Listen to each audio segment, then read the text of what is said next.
Hey, good morning. Welcome to Church of the Grove Online. Gosh, dude, I'm full. I'm still still. Like, I think I went up a couple of pant sizes. Yeah. It was great though. You've got like the. So, it's like one of those things I'm learning now that you have kids, when you have kids, they eat real food, that's where the extra pounds come from. They leave food on their plate and you can't waste that. Can't do it. Because all I see is like somebody paid for that. Somebody used a resource to make that happen. Mm-hmm. We cannot waste that. And you just keep on eating, Yes. So you spent your Thanksgiving break cleaning plates? Yeah, basically. Working yourself around the table? Yeah, pretty much. It's just a little grazing here and there, It may have come off creeperish, whenever someone was eating and I'm just like, I didn't finish that? I didn't do that. No, we hope you guys had a great Thanksgiving and, had a great time with your family, got some rest. And we're excited that you are joining us this morning. We got, never stops here. We got lots going on, busy time. We got so many things that are coming down the pipe and we just can't wait to share it with you guys. What are some things that we can talk about this morning? A couple of things we need to know before we get going this morning. As always, if you haven't done it already, download the Church of the Grove app. Man, that's the best way for you to stay connected, not only this morning and get the most out of your experience this morning, but also just in the life of our church. Yeah. Everything we do goes there. And so any on-ramps you need, whether it's joining a group, submitting prayer requests, any next steps that you have, want to follow Jesus, all that's there. And so make sure you download the app to stay up to date on what's going on. And so one of the things we're in right now is the last Sunday of our Thanks and Giving series. Yeah. So we're going to wrap that up today. We're going to be live at our Walnut Grove campus. It's going to be really good to finish out the series. And then we're going to jump into a series called Holidays. Cue the fog. Yeah. No. So, sorry, not this video. That's a different one. The next one, yeah. So we'll be jumping into a series called Holidays over the next few weeks. It's going to be really awesome, really impactful. We're believing God's going to use that. But today we're finishing out Thanks and Giving. Mm-hmm. So make sure you guys are gearing up for that and getting ready. And while we're getting ready, make sure that you guys share this with people who you might think need to hear an encouraging word from God today. And so be thinking about those people that you can share with, and let's be a church on mission this morning and invite others to watch with us. And so we're going to dive into some worship right now. Yeah. But before we do that, real quick, I was listening to a podcast. It's not going to take long, I promise. Yeah. And they were talking about really cool questions. Dadville podcast. Definitely go listen to that if you haven't. It is really good. What is one food that you think just like needs to go from the Thanksgiving? Oh. Like if you had one food that you're like, all right, no more of this on Thanksgiving. Like it's just not worth it. Yeah. Or what would be that dish? What's the purple jello-ish looking thing? Yams? No, cranberry yam? Cranberry sauce. Cranberry sauce, yeah. Yeah. You're not a fan of that? I'm not down with that. I would agree. Yeah. I would agree. Unpopular opinion. Yeah. Unpopular opinion. Sweet potato souffle. No, that's my jam. Well, here's why. That's my jam. Here's why. Because with Thanksgiving, it's kind of like a free pass to do all your things. So if you're gonna have something sweet, it ain't gonna be a potato. Just go straight for the pie. Like why use up some glucose on some sweet potato souffle? That's just unpopular opinion. Whatever. But it is Thanksgiving, so you can do both. Don't worry, Kiki. I will eat your sweet potato souffle. You can have sweet potato souffle and the pies. That's true. That's true. Thanksgiving. Yeah. That's it. Cool. Well, anyways, we're gonna jump into worship. We hope you guys have had a great Thanksgiving, and we can't wait to see what God does in our service this morning. So grab all your things that you need, and let's jump into worship.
My moon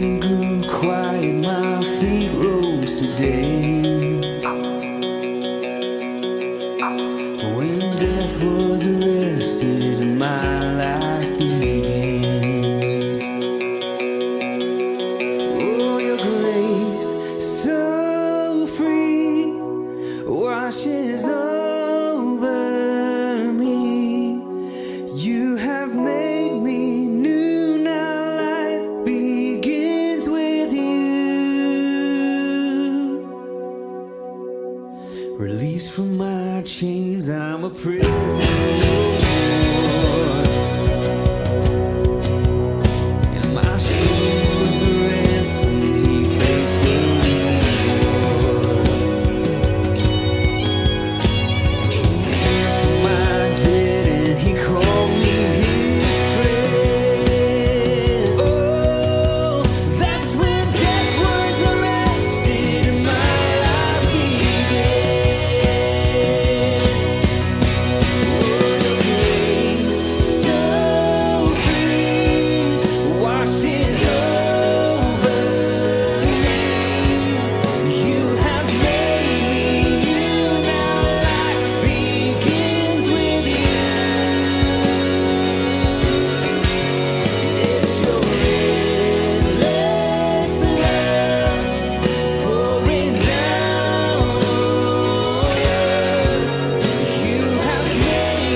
Displayed on a criminal's cross, and darkness rejoiced as though heaven had lost.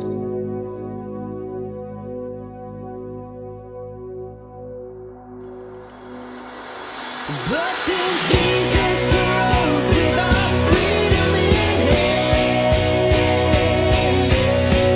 and that's when death was arrested and my life began. And that's when death was arrested and my life began. Oh, your grace so free washes over me. You have made me new, now life begins with you. And it's your endless love pouring down on us. You have made us new, now life begins with you. Oh, we're free, free, forever we're free. And come join the song of all the redeemed. Yes, we're free, free, forever, amen. When death was arrested and my life began. Oh, we're free, free, forever we're free. And come join the song of all the redeemed. Yes, we're free, free, forever, amen. When death was arrested and my life began. When death was arrested and my life began. That's when death was arrested and my life began.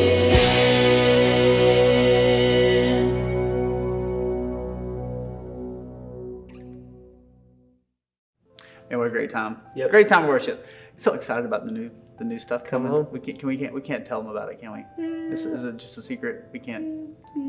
No, new stuff's coming. Yeah. That's Yep. that's all we can say about that. That may involve like bells and holly This is true. and all the things Christmas. Who knows? Tis the season. Tis the season to we can't say anything about Yeah. it. Anyways, but what we can talk about is Shop of the Hero. That's right. That's coming up. That's actually this. Yeah. Is it this? Yeah. Yep, it's the this- 4th. Yep. The 4th. Wow. Yep, coming up quick. So fast. So fast, So yep. what if someone is listening and they don't understand what Shop of the Hero is? How would you Yeah. explain it? to them? So Shop with a Hero, first of all, is one of the coolest things we get to be a part of and we get to do. It's one we've talked about this before. It's probably our favorite event of the Probably. year. And basically what it is we get to partner kids with local law enforcement, firefighters, your kind of everyday heroes. And we get to partner them up with those guys, and they get to take them on a shopping spree. We give them like $100 gift card to Walmart. And they get to go shopping for themselves and their families for Christmas. And it's really, really cool stuff. Yeah. So it's one of the best things we get to do all year long, and we're so excited about it. We're going to be there on the 4th that morning. It's usually from like 8:30 to 12, I think. Something like that. And so we would encourage you guys to be a part of that. And we got a clip that we want to play for you this morning, just so you can get a feel for how it is, what goes on kind of behind the scenes with Shop with a Hero. So take a look at this.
Can't believe it's been a year. I know. Golly, I feel like I made that video yesterday. I know.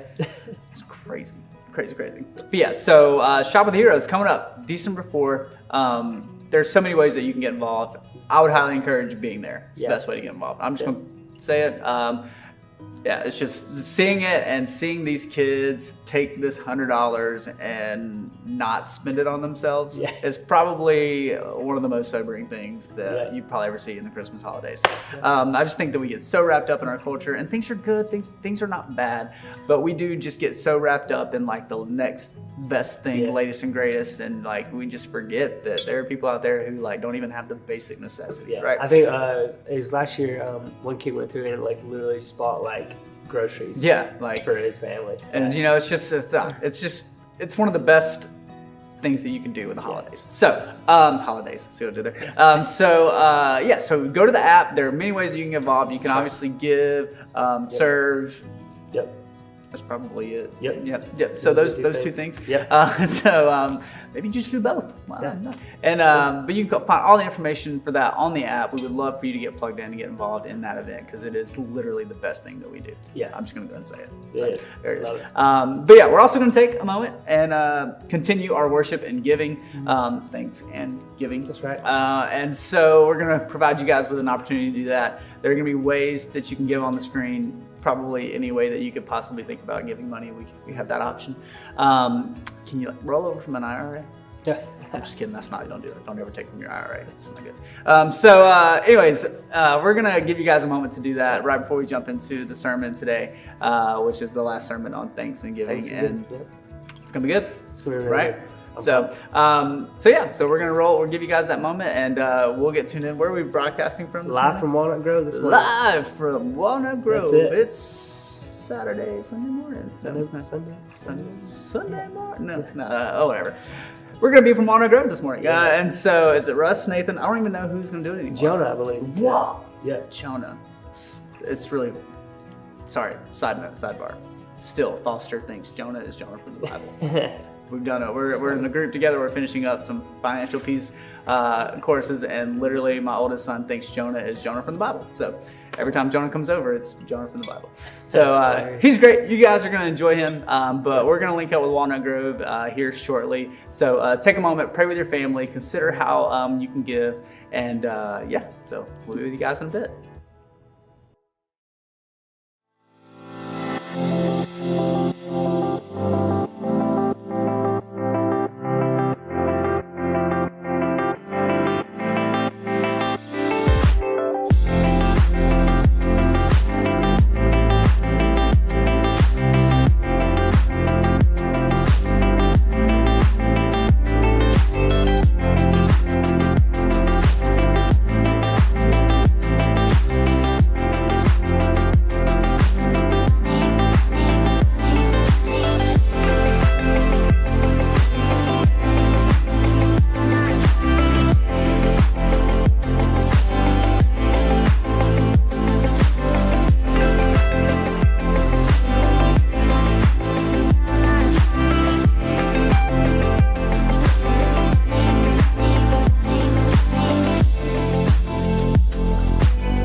Good morning, Church at the Grove. My name is Jonah Faulkner. I am the youth pastor for our Walnut Grove campus here at Church at the Grove. I'm so thankful for this morning. I'm thankful for this time of year. It's Christmas time, right? Officially Christmas time. Thanksgiving's over. I personally really don't like celebrate and think about Christmas until it's like December, but we got decorations out, so we'll go ahead and say that it's Christmas time. Man, I'm so excited for this morning. I'm so excited to continue our series, Thanks and Giving, as we continue to talk about the blessed life. We have been talking about the blessed life, what it means to be blessed for the past couple weeks. We have talked about to be blessed is to have God's favor spoken over us. And ultimately here at Church of the Grove, we want all of y'all to have a blessed life. So as we talk about that, we're going through the series of thanks and giving. So if this is your first time here at Church of the Grove, I'm going to warn you, we're talking about giving this morning, but this is not what we talk about every single Sunday. It's always kind of an elephant in the room when we talk about giving. But man, we're here at Church of the Grove, we're excited to teach about giving, not because we're wanting something from you, but we're trying to provide an opportunity for you. The Bible makes it very clear that as followers of Christ, we are called to be generous people. We are called to live lives of generosity, and when we live generously, then God promises us to bless us. What we sow is what we're going to reap. So as we go through the series, we're really trying to provide an opportunity for you to live out the obedience that God calls us to live. So in week one, we learned that the blessed life begins with a generous heart. We talked about the three different mindsets. We talked about the bag mindset, where so often we never feel like we have enough. We're constantly wanting more and more and more. We're constantly wanting to put stuff in our bag. We never feel like we have enough. Then we talked about the basket mindset, where we kind of start to realize that ultimately we have more than enough. Right now we have more than enough than what we really need. We can compare America to different countries across the world, and we understand that we have more than enough. So when we start to understand that, we might begin to be a little bit generous. But then we talked about the barn mindset, where we understand that in Christ Jesus, we have infinitely more than enough. And when we understand this, that is when we are going to be radical givers, radical servants.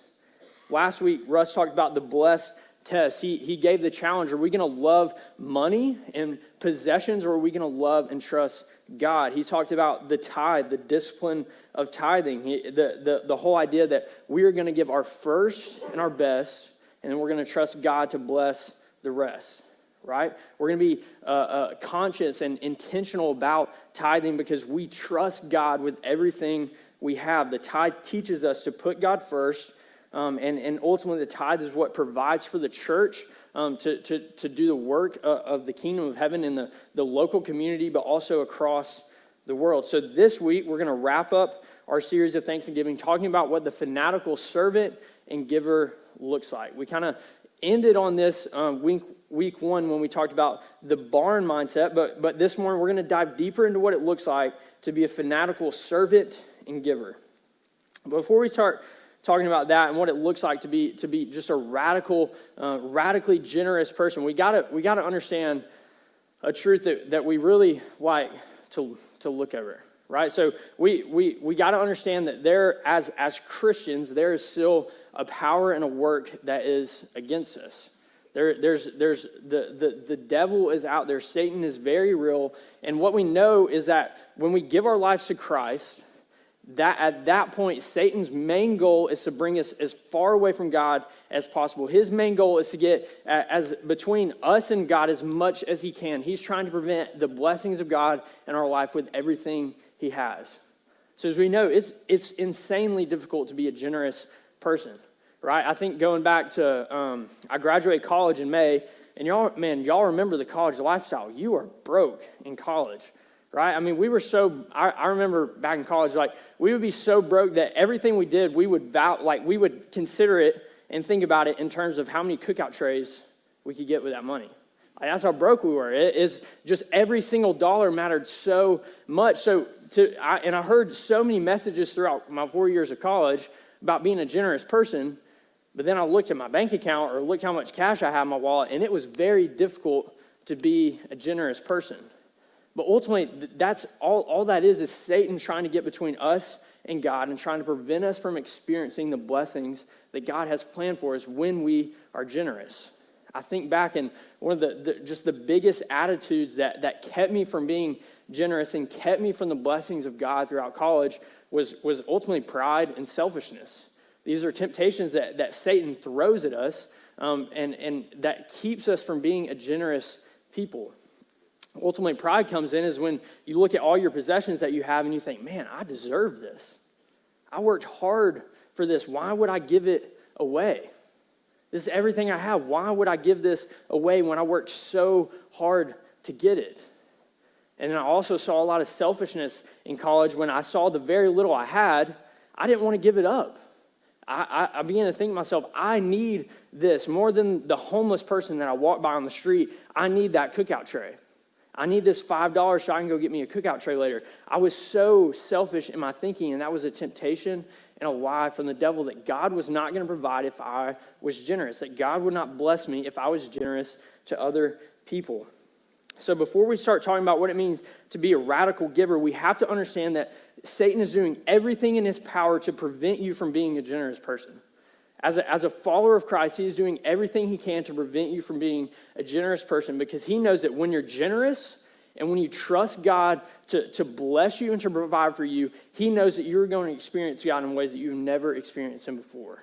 He knows you're going to experience satisfaction and a joy and a contentment in God that you have never experienced before. So Satan is scheming against us, and we constantly have to fight and be on guard against that Satan is trying to do everything he can to prevent us from experiencing the blessings of God. So there's two things we got to remember. One, we got to remember that God has blessed us. God has blessed us immensely. And it may not look like the same as someone else's blessings. You may not have the same stuff that someone else has, but God has blessed you in so many incredible ways. So we got to remember that God has blessed us, but we also have to remember why God blessed us. Why has God blessed us so much? He didn't bless you because you deserve it, or he didn't bless you so you can just keep on storing up stuff. He blessed you for a purpose, and we are blessed to be a blessing.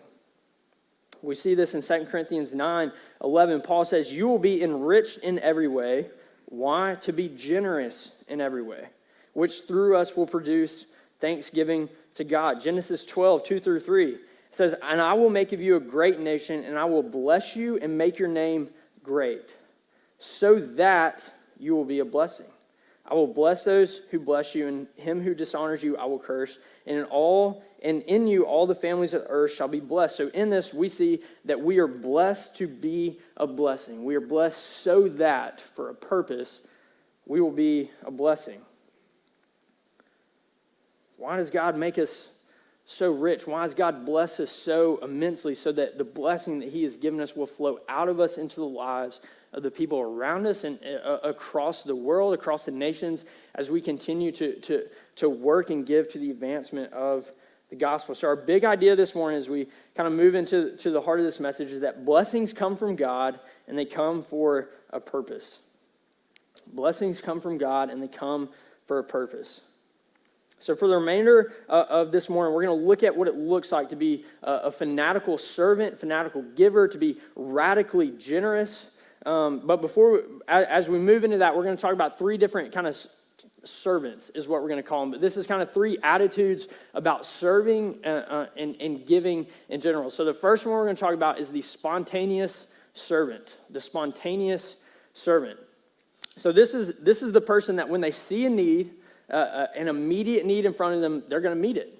So I gave the example when I was in college, as they're walking down the street, they see a homeless person on the side of the street. This is the person that's just going to give to that homeless person because there's a need in front of them and they're going to meet it.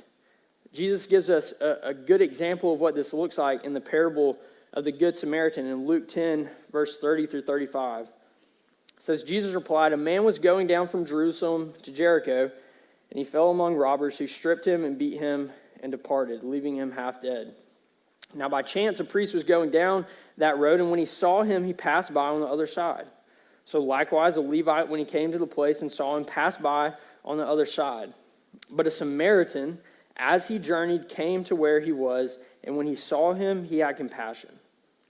He went to him, bound up his wounds, pouring on oil and wine. Then he set him on his own animal and brought him to an inn and took care of him.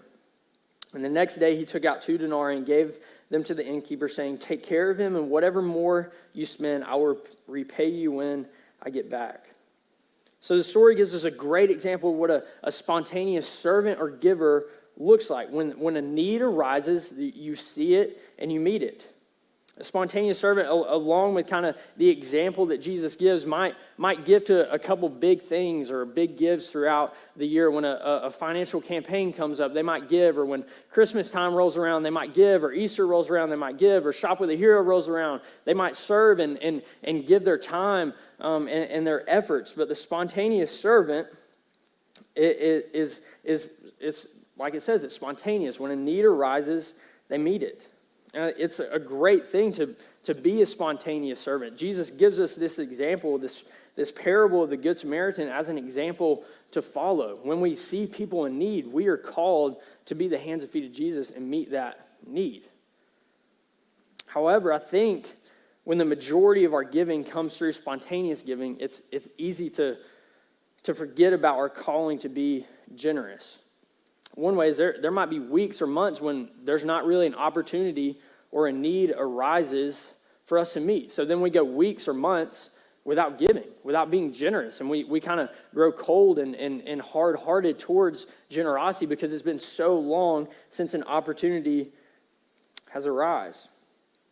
There's also, when it comes to this, an easy temptation to just kind of wait until next time. That was always my excuse in college. If I would see someone on the side of the street that there was an immediate need I can meet, I would either say, well, I got to get to class, I'll do it next time. Or I don't have any money right now, I'll help them out next time. There's always going to be a next time when it comes to needs that arise. So the spontaneous servant, they're aware and they have an ear and an eye open to what God may be calling them to, but ultimately they lack an intentionality in their giving. They lack in planning and being intentional and strategic about their giving. They don't really view giving as an act of obedience or really a required way of following Christ. They just view it as an option to be nice and compassionate every once in a while. So this leads us into the next type of servant we're going to talk about this morning. This is the strategic person. So it's kind of who Russ talked about last week. It's the person that's going to sit down and say, you know what? We're going to plan to be generous. If the Bible calls me to be generous and to be one who gives abundantly, then I'm going to plan to do that. I'm going to set out 10% or whatever it may be every month to give back because God has blessed me so much. That's a strategic servant. 2 Corinthians 9, 6 through 7, it says this. Paul says this. The point is this: whoever sows sparingly will also reap sparingly, and whoever sows bountifully will also reap bountifully. Each one must give as he has decided in his heart, not reluctantly or under compulsion, for God loves a cheerful giver. So what this verse tells us is that the strategic servant strategically plans how they're going to give. It says right there in verse 7, each one must give as he has decided in his heart. That's a call to be intentional, to think, to pray through how much you are going to give, how consistently you are going to give. This could also come in the form of serving. The strategic servant is going to say, I'm going to serve on the third Sunday of every month. I'm not going to serve just when an event like Shop with a Hero rolls around. I'm going to be intentional about serving as consistently as possible because that's what God calls me to do. I'm going to volunteer for local ministries in the area once a month because I want to plan to be generous not only with my money but with my time and my talents as well. The strategic servant asks questions like, how can I consistently be generous? How can I serve consistently? You got to think, you got to plan, you got to give and serve strategically. I think there's something that's important that we can learn from this idea of the strategic servant, and it's this: generous people plan to be generous. Generosity is not an accident. It's not a rare occasion, but generous people plan to be generous. It's a consistent strategic practice. However, just like the spontaneous servant, when there's a need arises, they're very good at meeting it. But however, just like that, the strategic servant, it's got some downfalls. It's got some disadvantages to it when this is your sole mindset when it comes to giving. The strategic servants may not be as quick to meet a need as a spontaneous person might be. When they see a need, what comes to their mind is, well, I gave my tithe for the month, so why do I need to help this homeless person?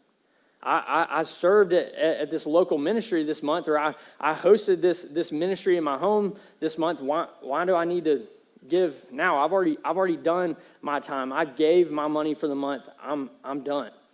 The strategic servant kind of says, I'm going to tithe this, but whatever's left over is mine, right? I'm going to give God his 10%, but the other 90% is mine, and it's mine alone. This is what I worked hard for.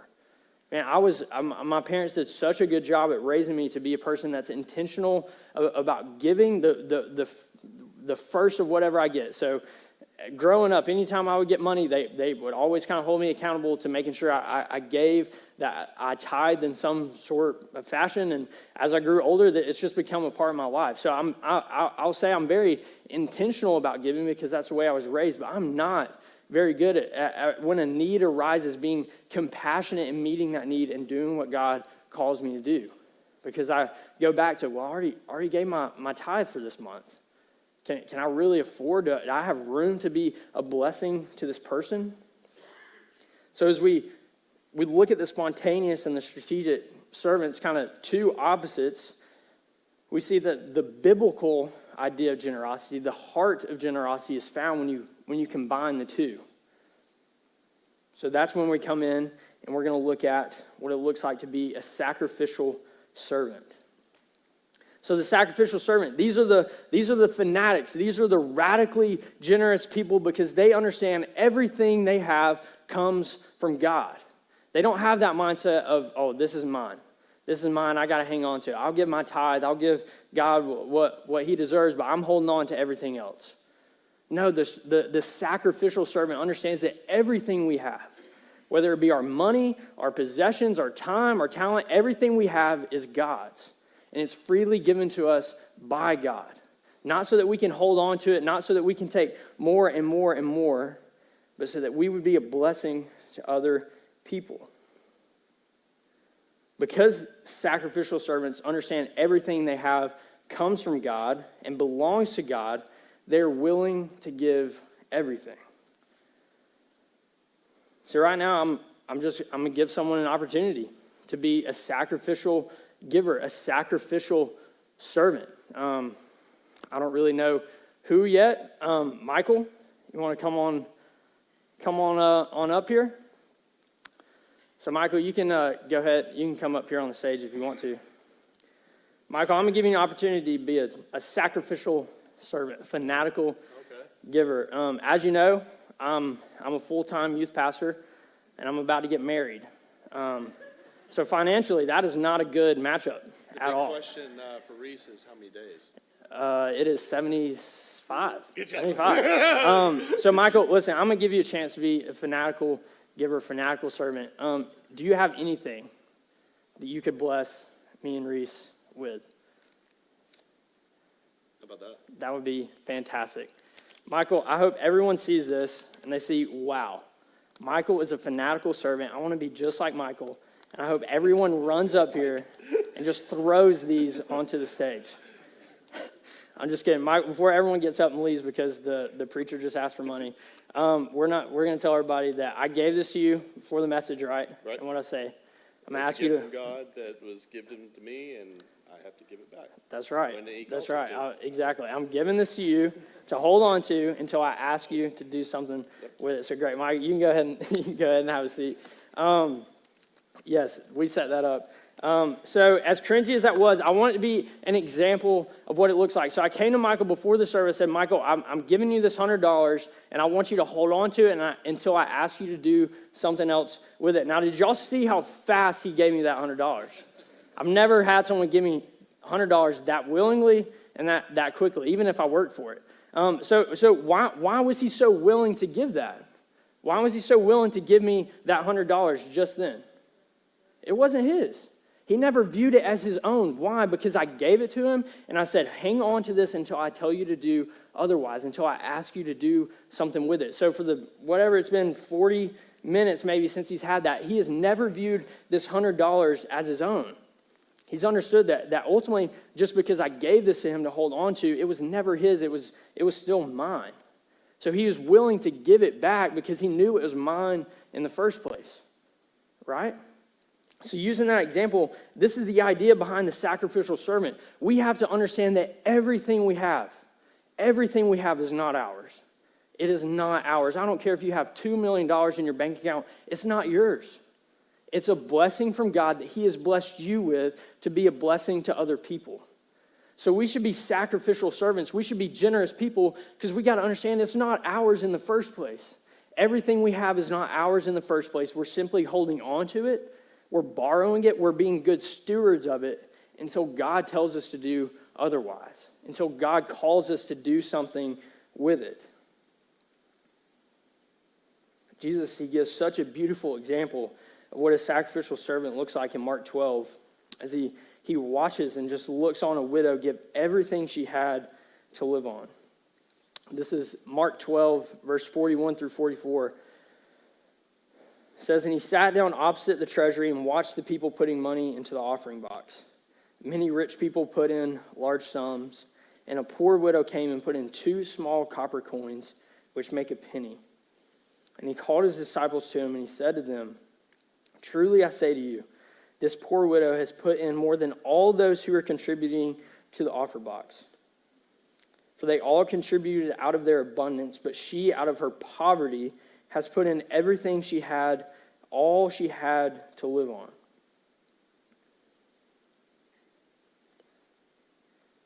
You gotta read that story, and the first question that comes to our mind is why? If she had 1 penny left, why did she give it? What does she do from here? How does she eat? Where does she go to sleep? How does she get from place to place? How does she have clothes on her back? If this is her last penny, if this is all she had to live on, why would she give it? Why? We so often get caught up in the amount when it comes to giving that we forget about the why and the heart behind it. We read the story and we got to ask, what's the purpose of it? What's the purpose of giving and being willing to give everything that we have to live on? The widow, she gave everything she had because she realized that everything she had was not hers in the first place. She was willing to give everything she had because she knew that the God that gave her that 1 penny, she knew she could trust him to continue to provide for her as she goes throughout her day. She gave that 1 penny because she understood that was a blessing from God until he called her to do otherwise with it. She never viewed that last penny that she had as her own. She understood she was simply a steward of that penny until God called her to do something otherwise. Because she understood this, because she understood the meaning and the heart behind giving, she was willing to give everything. And you read this story, I don't know why, but I almost picture her like joyfully going to the offering box and giving this last penny. I don't picture her just like, you know, if it was significant enough for Jesus to record it and then call his disciples over and give a lesson about it, then we should pay attention to it.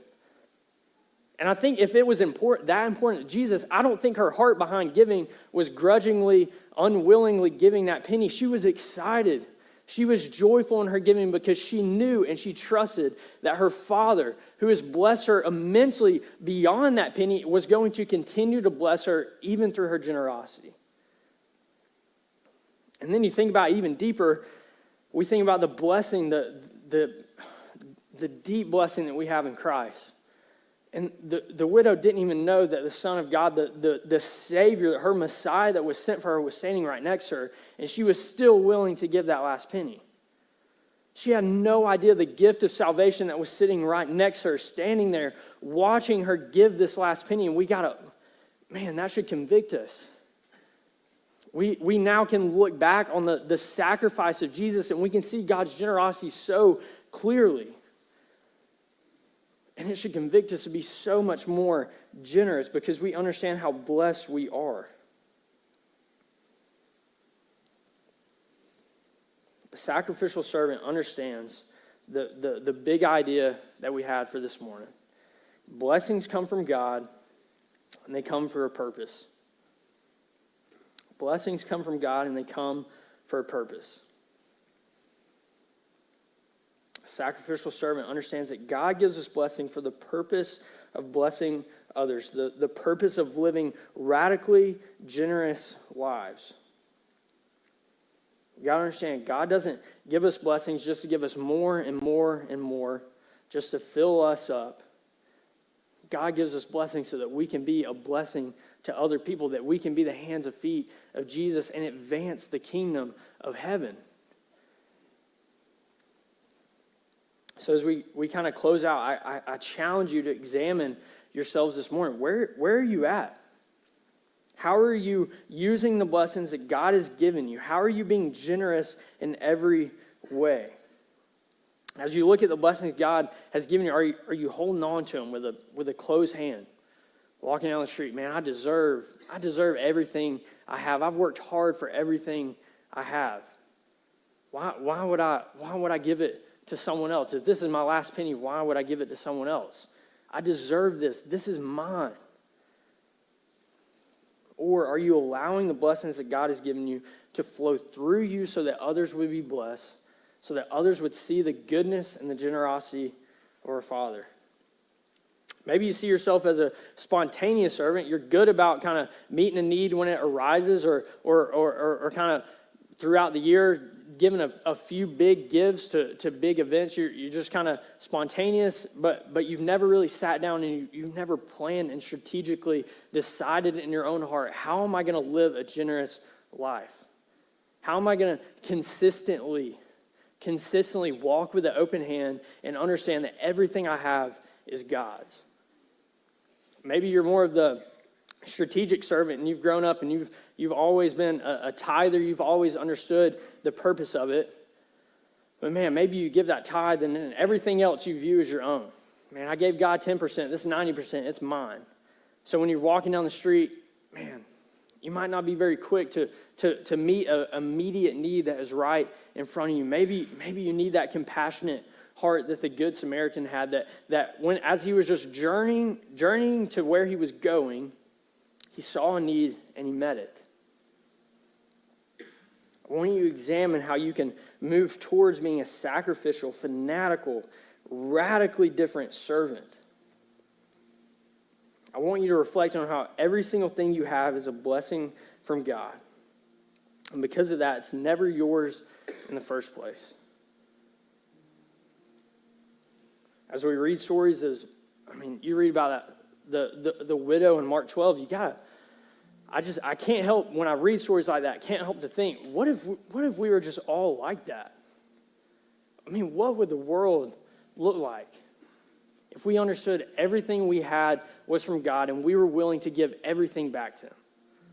Or willing to give everything to someone, our neighbor who is in need, because we understand that God has blessed us to be a blessing to other people. What would our world look like? As Church of the Grove, as we go out in the community, how would our community change? If we were radically generous people.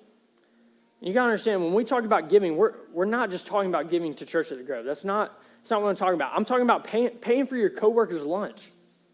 Paying for the person in the drive-thru behind you. That happened to me the other day, and I was so thankful. I just felt so much joy. So imagine if the entire church, if we were doing that, how much joy we were bringing to the community because we were generous people. As a church, we have to remember the ways that God has blessed us immensely. And we have to be that drives us to the heart of generosity. And I know sometimes it's hard to see the blessing of God. There's difficult seasons in life where it's hard to see the blessings that God has given you. But we have to understand that we have been blessed immensely. We have been blessed immensely. And I know any time in my life where I even just started to doubt God's love for me, his faithfulness towards me, much less not seeing the blessings that he's given me, I know every single time that the thing that brings me out of that mindset is just taking time to look back to the cross. Because, man, when you look at the cross, you see God's heart of generosity in ways that you cannot see anywhere else. And when you understand that the cross, everything that God gave us to the cross is all we will ever need, then you will understand that you are blessed beyond measure. I think so many times, I think even I forget that grace, the free gift of salvation, it doesn't just pop up out of thin air, right? It's easy to kind of think that you have faith, you confess, and you believe in Jesus Christ, and then you're saved. It's easy to think that our salvation just pops out of nowhere, that nothing happened in order for that to be provided. But man, when you think about how salvation became possible for us, you will see God's generosity. You will see how much he has blessed you, how much he has loved you. Because we got to understand what my Bible tells me is that I had worked up a debt, a huge, huge debt. The Bible tells me that the wages, what I deserved, the payment for my sins is death. My Bible tells me that I couldn't do anything to pay back that debt. I couldn't do anything to erase that debt, and I couldn't do anything to pardon myself from that debt. What my Bible tells me.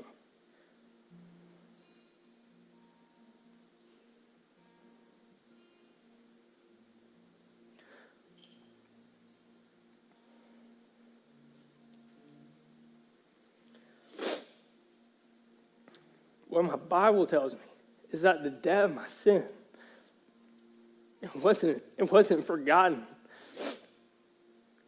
It wasn't just dismissed. The debt of my sin was paid for. It was paid for. Every last penny that my sin had mounted up, it was paid for.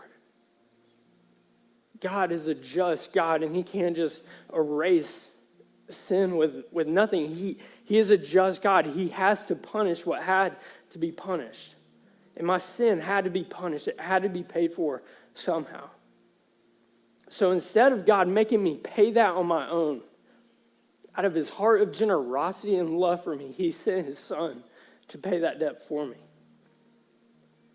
And when we understand that truth, that is where our heart of generosity will come from. You can't muster up generosity. You can't muster up enough good to just be a generous person. You got to understand the generosity that God has shown you, the ways that he has blessed you immensely, at the very least through the cross of Jesus Christ. There's no blessing, no possession, no amount of money that you could ever have that will amount more than the gift of salvation that's provided through Jesus Christ. So if you're having a hard time seeing the blessings of God, then man, remember, reflect that the God of creation sent his only son to die for you, to pay the penalty, to pay the debt that you were held captive to, that you were slave to. God is a generous God. He is a God that blesses us immensely, and he wants you to be a blessing to other people. He wants you to take that message of generosity and love that's found in the gospel and share it to everyone that you encounter, because he knows that there is no blessing greater than the story, the good news of the gospel. God loves you, and he has blessed you immensely. So take those blessings and be a blessing to other people. Let's pray. Father, thank you for the good news of Jesus. Thank you for the generosity and the blessing that you have given us through your Son. There is no greater blessing. There is no more clear way to see your goodness, your faithfulness, and your love and your generosity than through the gospel. And Father, I pray that the gospel, the love of Christ that we see through it would control us and transform us to be a generous people, radically generous people, sacrificial servants. Because we understand that everything we have been given is not ours. We don't deserve a thing. Everything we are given is yours, and you are simply calling us to steward it until you tell us to do otherwise. Give us open hands as we walk through our community. Give us eyes to see ways that we can bless other people. Father, use us to be a blessing and a message of hope to the people in our lives. Transform us into the image of Jesus. And make us a radically generous people. God, we love you and we thank you for your word. The conviction and the calling that it brings to our lives and the way that it guides us through our everyday lives, Father. Let us live it out. Give us strength to live it out, to believe it and live it out. God, we love you and we pray these things in Jesus' name. Amen. Amen.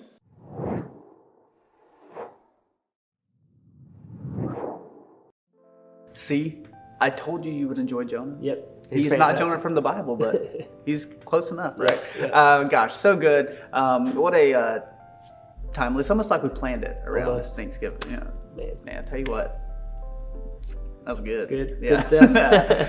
So we hope that you guys are left encouraged and strengthened in your walk after hearing that. And yeah, it really is such a timely word for us, you know, in our culture, in the moment that we're in, and just, you know, in the season of life. And so yeah, we just want to move you guys forward in the best way possible. So we hope that's how you feel after you've been with us this morning. And if you're one of those people who made a decision to follow Jesus this morning, we would love to partner alongside you.